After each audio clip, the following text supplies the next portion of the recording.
Yeah.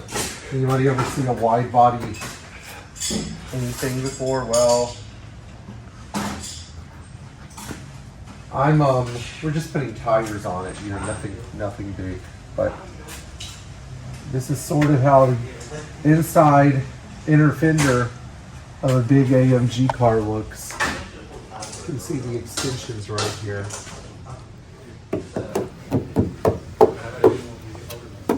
This is a fiberglass wide body, by the way. So what they did was they cut the original fender lip and they extended the fender out to here so that you could accommodate a giant wheel. And of course there's also the compulsory hub extension. So what you have are 5 wheel bolts that bolt onto the original wheel bolt position, and then you put your giant AMG wheels on here to get the wheel out about 1.25 inches or so that you have the wide look.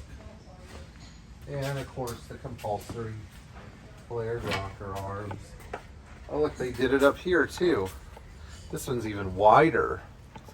Wow. We did a bunch of suspension work on this thing. We're just waiting for a new hydraulic pump now. And once that's in, then we should be able to get it back down to the ground and get it running and driving again. But that pump is coming out of Saudi Arabia, so who knows how long that'll take.